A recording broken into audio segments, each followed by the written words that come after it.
Hi everybody. I am Antara Phookan. I take care of the business development and design and of Assam Bengal navigation. Assam Bengal navigation, as the name suggests, is about navigating India's incredible waterways and really being able to see a very different part of India, one that is not on the popular tourist map.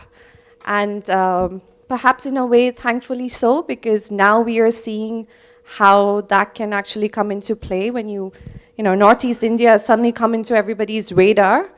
And Meghalaya and all of these popular places because of social media and Instagram has now a ticket counter to go into a natural living route bridge. And I used to enjoy that when I was young, when you just go frolic around in nature and it was so special. But now you have a ticket counter and buses that come right next up to it.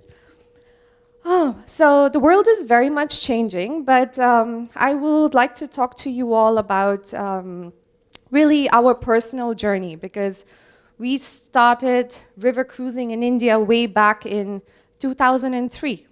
So 2003 was a time when we didn't have, internet on everybody's palms, and life was very different back then. And the reason we started this way back when everybody basically thought we were crazy and starting a ferry service, it was because, we are really travelers ourselves.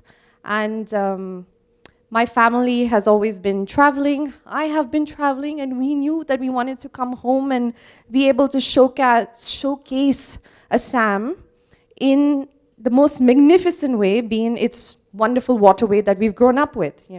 So prior to that, we've always been catering to all the discerning travelers who really wanted to come and see Northeast India and see all the incredible tribes of that area. But kind of really rough it out, because Northeast India, when we started in 1989 as a travel company, was a very different Northeast India than what people see on social media today. And then we realized that we didn't want to just be able to talk about Assam in terms of one place being Kaziranga, but really be able to showcase the waterway in itself, because the mighty Brahmaputra is a force to reckon with. Because she is the 9th longest river in the world, a geographical marvel, and we bear witness to her wrath and glory every single year. But we thought that this would be a wonderful way for everybody to be able to connect to Assam and its very beautiful, simplistic life, and gives you a very different insight into what India can actually look like. So in 2003, we decided that river cruising through the national parks, of course, would be the highlight that we would focus on. And at that point in time, we started with being able to visit Manas National Park, Orang National Park, Nameri National Park, and of course the highlight that everybody knows today is Kaziranga National Park. Out of which, of course, Manas is UNESCO, Kaziranga is UNESCO, and imagine having a little cruise ship that takes you through all of these national parks. So that was a wonderful little story in our minds, but little did we know that we started so long ago where we had a 12-cabin boat, and we had wonderful support from our partners in the UK who've really been supporting us all through these years. But it was not a river that anybody knew, right? So we kind of struggled with that at the very beginning. But of course, because of that, we went on to go to the other iconic river of India, which is the Ganges. The iconic Ganges, the most revered river in the world, but also quite a complicated river. But that is obviously the next choice, because that was the other national waterway in India, also home ground for us, because my mother is born and brought up in Bengal. That's always been our second home. So that was like the natural best fit for us to go to. So with all that we learned from the 2003 exploration of the Brahmaputra, we went on to Bengal in 2007, having traversed the length and breadth of this particular river. And there is just so much to be able to experience in Bengal, but obviously you have to make it logistically possible when you're cruising up the river. And then we quickly realized that The Ganges is a very tricky river to navigate as well because there isn't enough water there throughout the year. So when we started, we were able to do primarily the lower Ganges with our second ship that we introduced. And again, nobody ever having built passenger ships in India locally before, we didn't want to take a chance. So we thought, let's do what we have already done, but do an improvised version of that. So we built our second boat, which is Sukafa, and we started the Ganges with that. So now along the Ganges, we were able to start with the Hooghly, which is basically the lower Ganges. It's actually a little tributary of the main Ganges channel, but this is the navigable section. So we were able to start in Calcutta, and then we cruise upstream. Okay, now I'm going to change focus a little bit so I can show you this visual picture of the Brahmaputra. What is very special about this particular river is that it can stretch as wide as the sea at certain points, and it can become really, really narrow in terms of its channels. So, and I say that she's a force to reckon with because we have a 6-month operational period because the rest of the time she's completely flooded. And she carries very heavy sediments from the Himalayas, which as a result, during winter, forms these incredible sandbank islands everywhere. And another fun little fact to add to that is that every time we're going into the Brahmaputra and the villages that we're visiting, we never ever visit the same village every year. So every year we have a different village that you're actually coming across because you don't know how the river has changed its course. And coming back to the point of when we used to be able to visit 4 national parks at a go, now it's no longer possible because the river has changed course. And we find out every time at the beginning of the season when we send our little boats out, and then they will decide which point and which river course and channel to follow. So what we particularly love about this is that it's such a great adventure. And it's really like, no matter how much luxury river cruising, blah, blah, luxury, it does not apply because it's truly an expedition that we are going on every single year.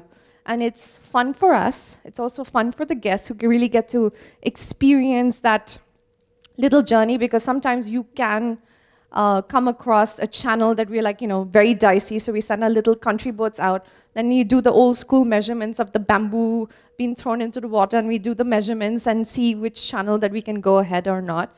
So the Brahmaputra in particular is very fascinating that way because we have the mix of being able to experience incredible biodiversity of the national parks, but also to be able to visit a variety of indigenous tribal villages, Assamese villages, and also today a lot of the legal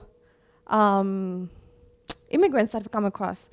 Very thriving across very, they are thriving on the agricultural prospect there because the land is so fertile. So we have a mix of so many different cultures that can come together. Some cultures that have been there for eons and some that are new. And we're really trying to understand how these riverine communities live in harmony with nature. And also using this as a medium for people to understand that Assamese people in general, or even the indigenous communities in general, have always been very self-sustainable communities in areas that have abundance of nature. They've thrived in these communities. And to go back to the point of, when we bring our guests there, we always like to showcase the fact that, do not see them in the lens of poverty, because that is not at all their condition. It is them thriving in an environment that has been only of contentment for them, And I say this because at times when we are coming across, certain villages, certain communities, and I'm like, okay, how can we help and how can we, provide some resources, etc. They're like, no, we already have everything. We're good, Like, yes, we could have a better school system, so we are able to support in terms of like an education or building them a classroom, etc. But everything otherwise, they're very happy and content. So we want people to come and see and understand that it is in the rural, simplistic life rooted in nature that people are a lot more content than living in complete opulence and consumerism and capitalism world of cities. So this is a lovely little dichotomy to be able to point out, because Assamese people love their Lahe life, which means in my language, Assamese, which is gently slow.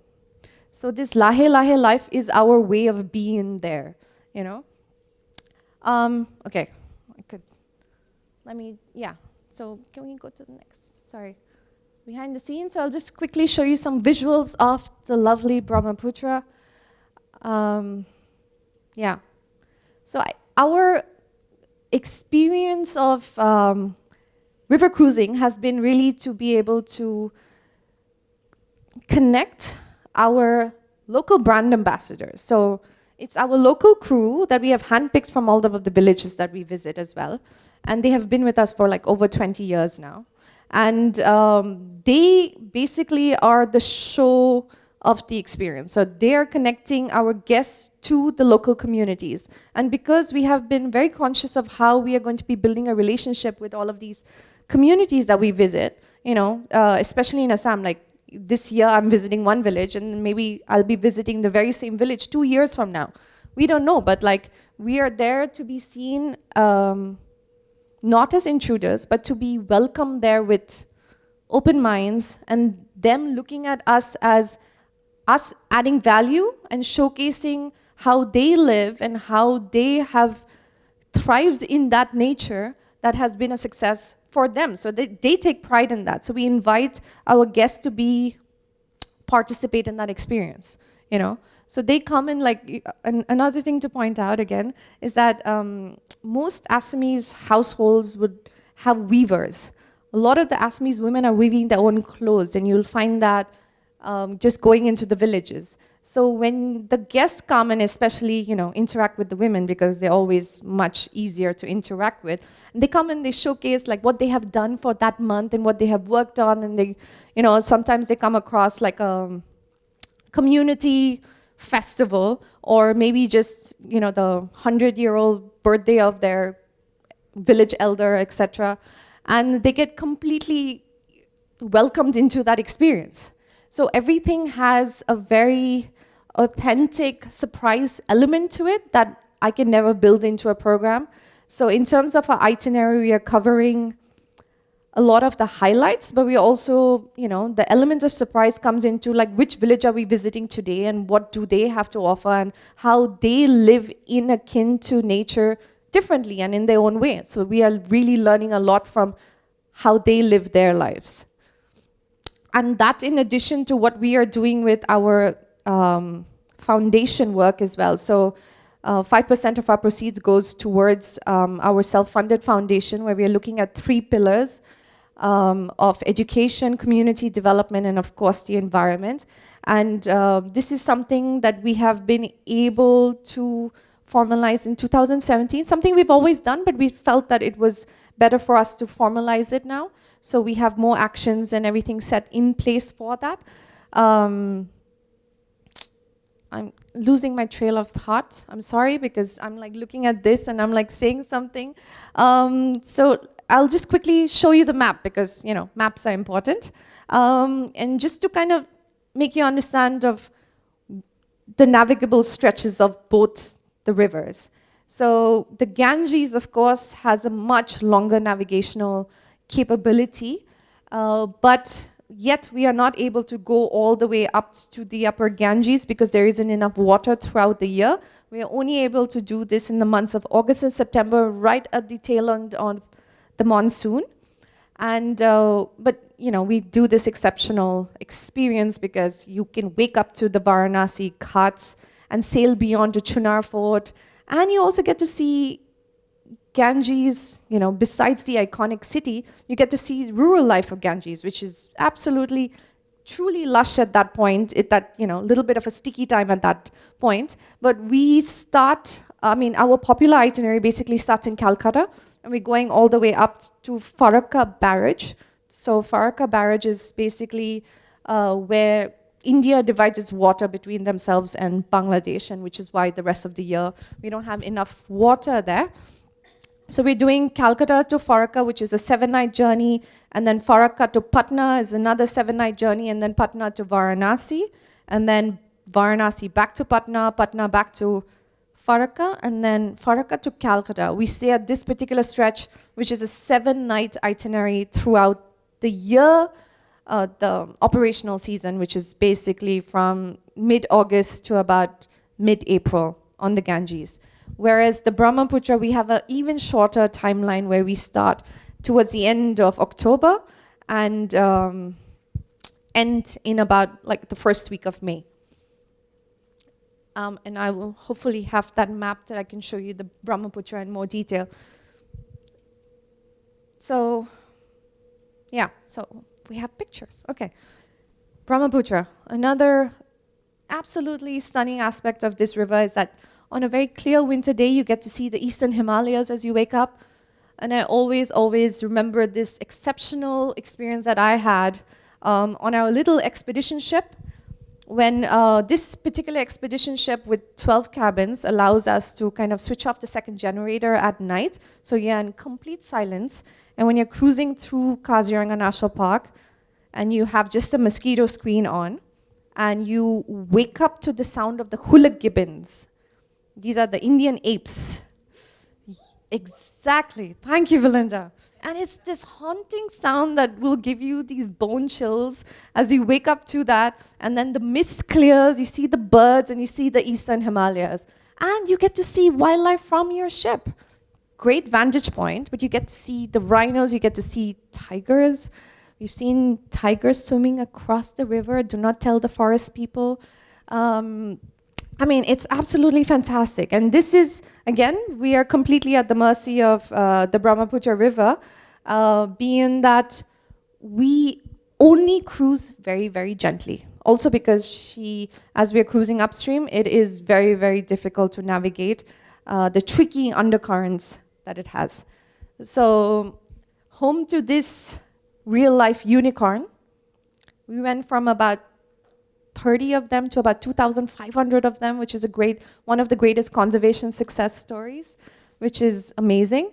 And let me go to I don't get to show you any more wildlife, but what I love about Kaziranga in particular is that the focus is not just on one animal, but on all the incredible wildlife that it has to offer. The flora and fauna is amazing.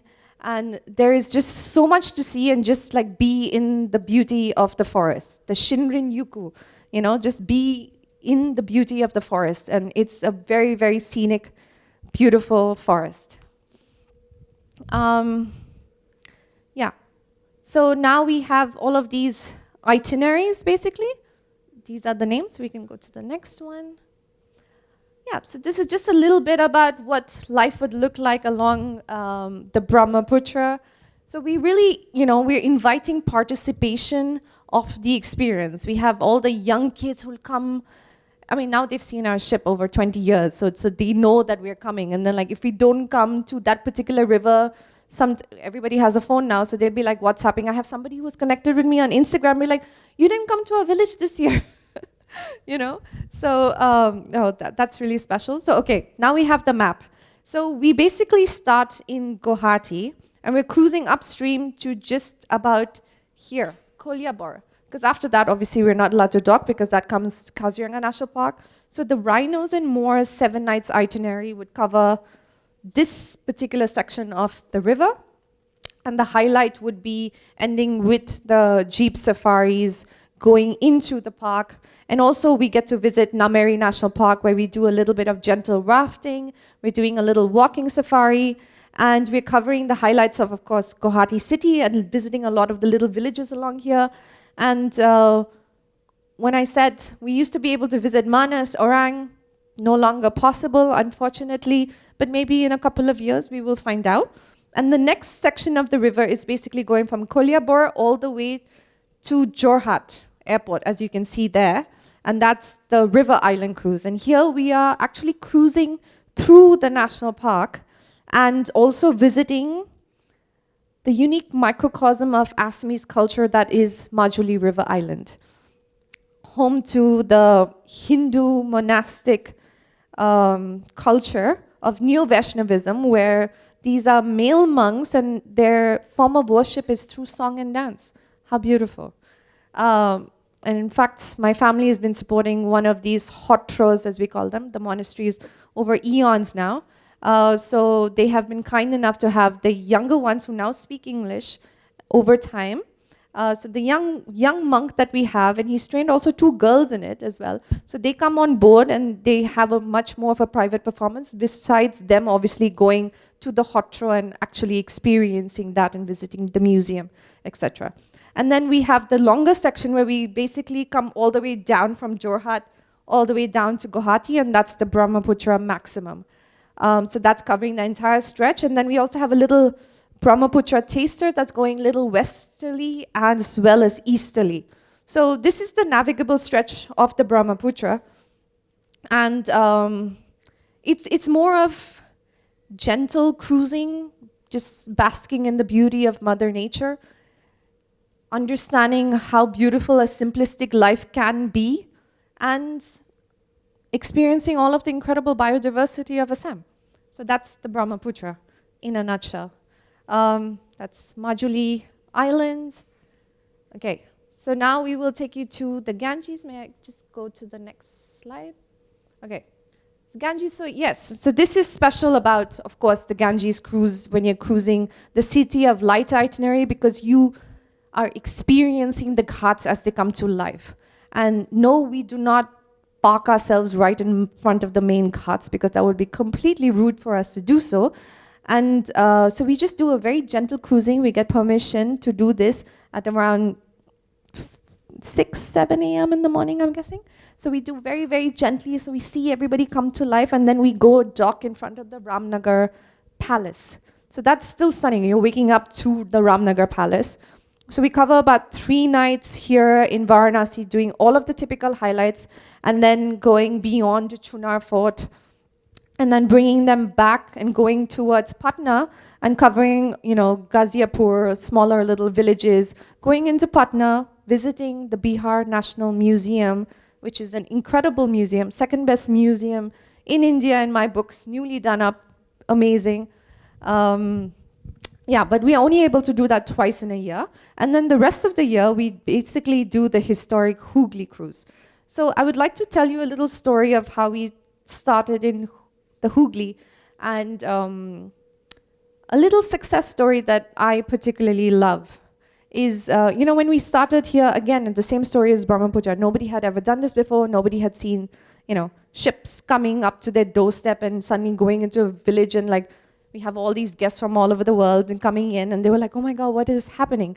But of course, Indian hospitality, everybody is welcoming and wonderful. And they've seen that, over time, that we are not just coming in with throwing money at their faces and be like, do this, do that, but really being conscious of let's form a relationship, let's see how we can add value, but not give money directly, because that's never an answer to anything, but being able to support change makers in these places that we visit. So one little success story I would like to mention is Kalyan in Baranagar village, just off of Murshidabad.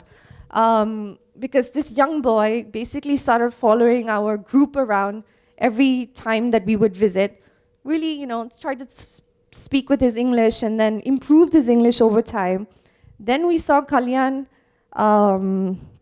hosting about 350 students out of his home. And it was a small little home with so many students, including the village headman and the policeman at that point. We're like, okay, Kalyan, let's do something about this. So he said, okay, I would love to build a classroom. I'm like, okay, let's make it happen. So he built an English spoken tuition center.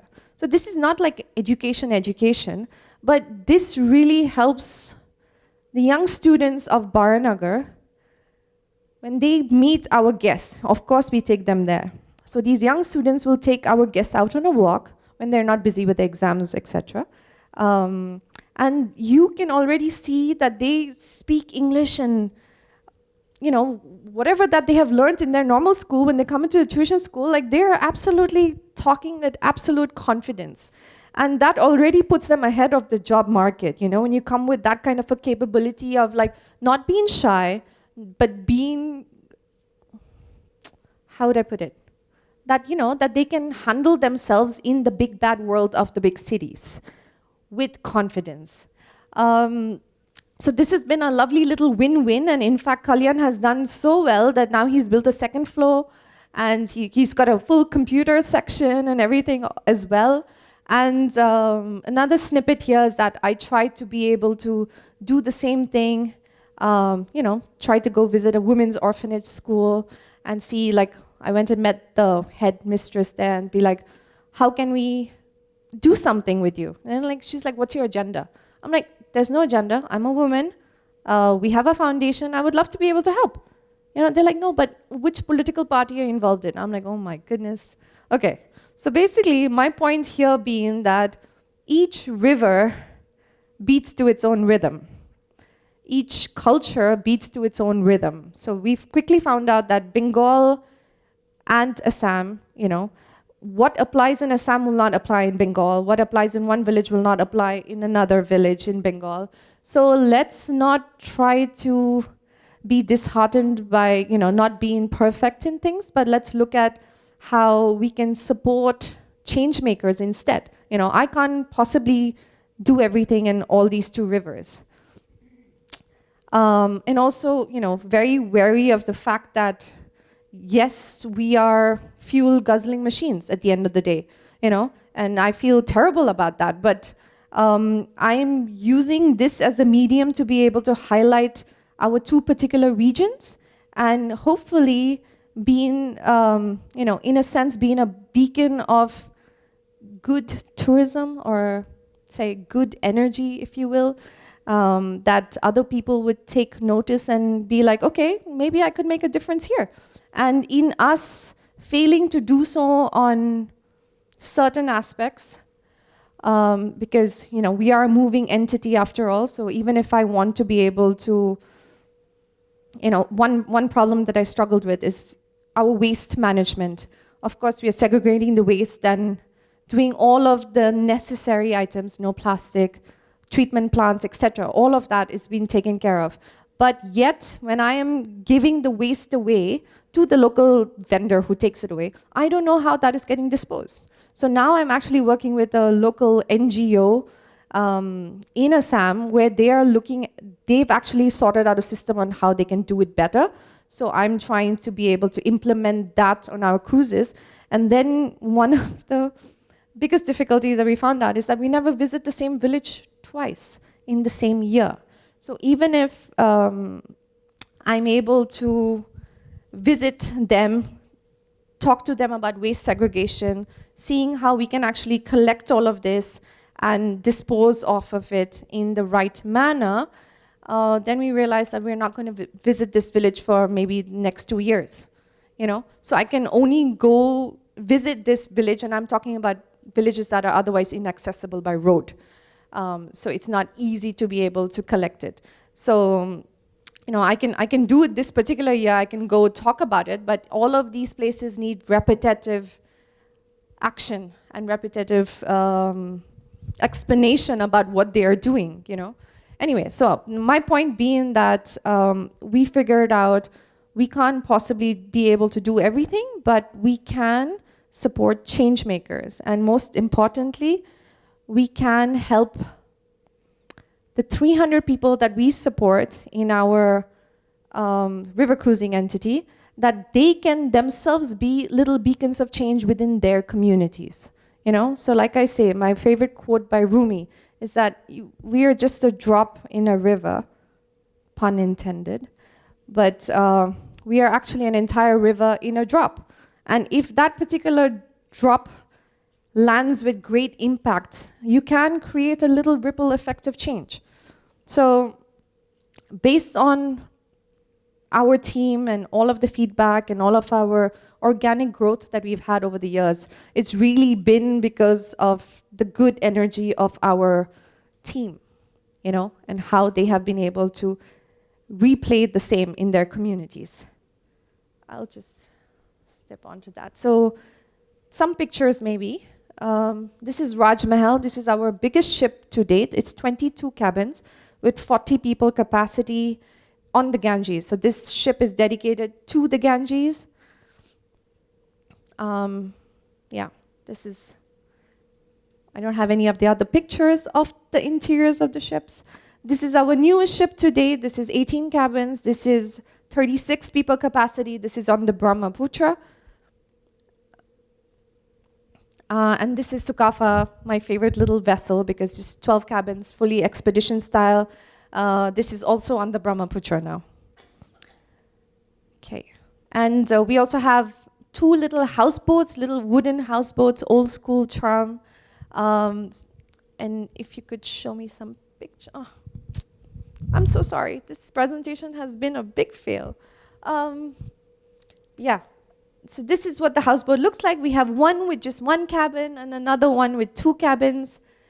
This is the picture of the 2 cabins, so it's entirely a bespoke experience, and the idea is to just, cover the highlights, but keep it fun, so you can really stop anywhere. You have cycles on board. You can go cycling off into the villages, and really what, authentic travel can be about, without any fixed agenda.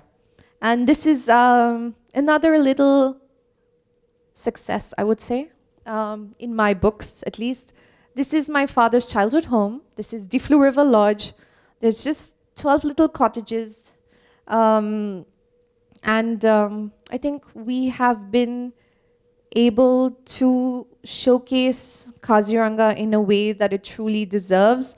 And I don't say this lightly, because the fact that we are the only jungle lodge in a jungle. Everything around you has become like a city hotel in a jungle. And unfortunately, with all of the politicians wanting to convert their black money into white money, everybody thinks that they can open up a hotel. And in Assam, everybody, including our chief minister, please do not pass this around, has started a 100-key room hotel in the animal corridor and has converted into a village. And now there's a lot of attention going into Kaziranga right now. And I'm always talking about the fact that we have 7 national parks in one state, the next best wildlife region after Madhya Pradesh. At least I would like to think so. And we have so much potential when it comes to good tourism that can be done to protect these parks.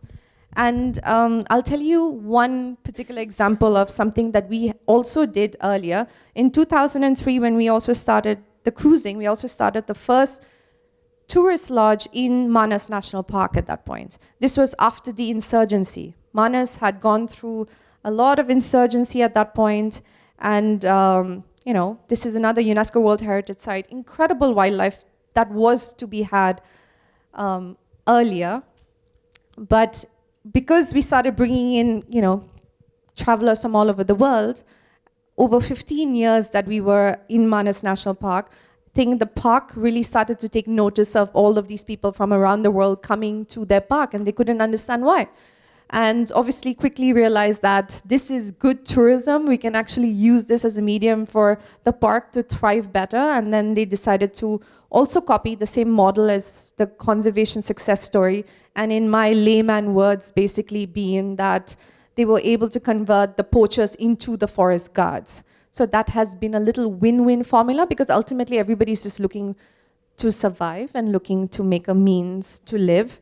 So being able to do that, they were a success story in Kaziranga, and thereafter in Manas. So that's been a wonderful little highlight. But that, of course, was a government lodge that we had taken up on lease, and the government did not want to do anything to renovate. So we had to quickly let that go. But recently, my father was awarded from the Boro land community, which has a separate autonomous council in Assam, which basically is Manas National Park and beyond, for the work that he did in bringing about the conservation efforts in Manas National Parks. So little wins. My point being that in terms of wildlife in Assam, we have 7 national parks.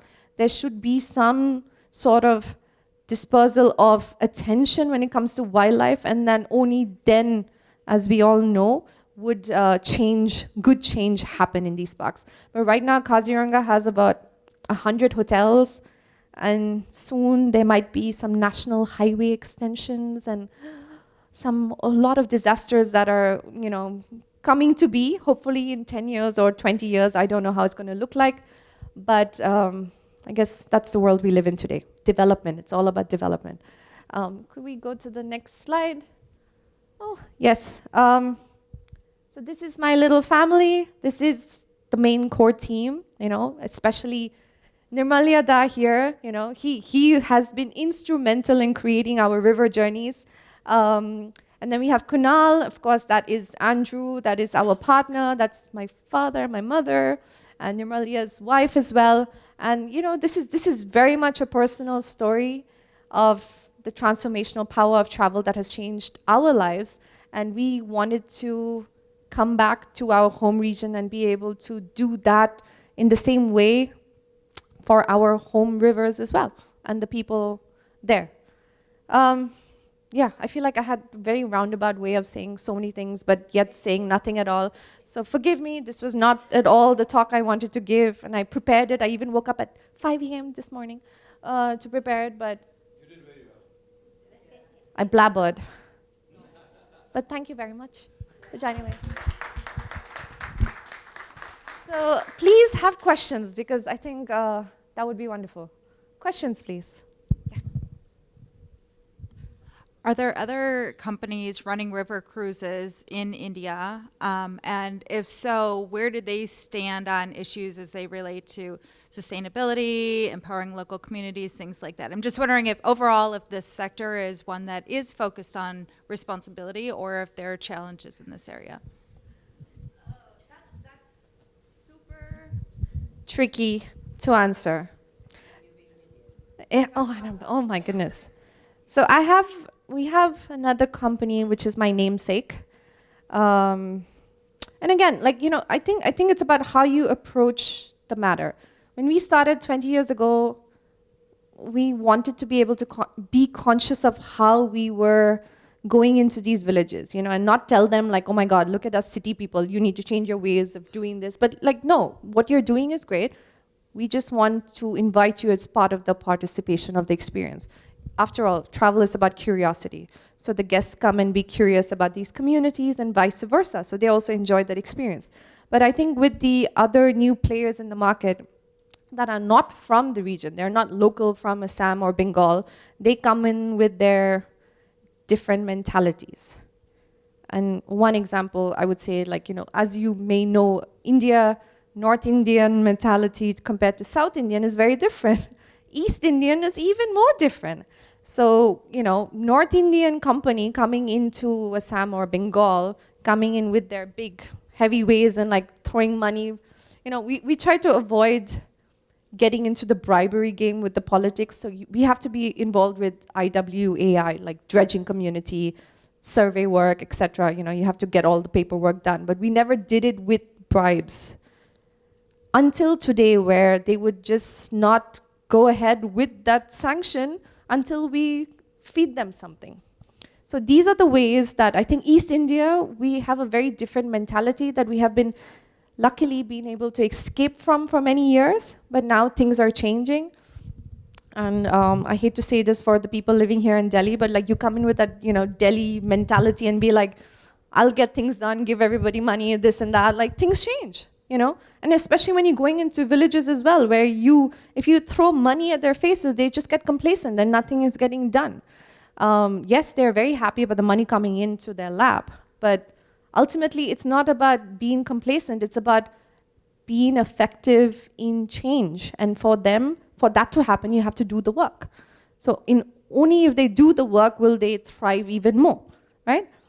So I think everybody has a different way of going about it, and ultimately there are people who are much louder with loudspeakers, and there's big hoo-ha about the longest river cruise of the world. And even now the politicians, just recently I had attended one of the events, they were talking about how the other company is the pioneers of river cruising, and I'm like, you came on our ship 20 years ago. Did you forget that? Everybody's just completely forget it, because I'm not going to be shouting look at us, we're the pioneer. It's all news now, it doesn't matter. But it does matter in my story that I relay, because we have gone through the struggles of making this happen, making this into fruition in India. And we take pride in the fact that we've been able to put the Brahmaputra and the Ganges on the world river cruising map amongst the likes of the Amazon, the Yangtze, Irrawaddy. It's a little, win-win for us, Nimoda here has been instrumental in that. Like that, you have to take pride in something like that. So that's our little win. And everything that we are doing, I think we're doing it purely because we are passionate about it and we want to have a sense of purpose. Luckily, we're a small family-run company, so we don't have any investors kind of troubling us. You need to expand here, you need to build more hotels, etc. We're not into that game. We're very happy with where we are at. And we are growing organically. And I think post-COVID, people are starting to take notice of the fact that we are doing things differently and we really care about how we are doing it. And that has been working well for us. And now the world is waking up to the Brahmaputra, and I'm like, oh, it took us 20 years to get here. Ganges was still a little bit more popular, but now Brahmaputra is on everybody's radar, and we're getting free publicity. So I don't even have to pay for the publicity. So yay, little wins. Yeah, so I just think that as a small company, we are trying to do it our own way. We care about what we're doing. We want to make a difference.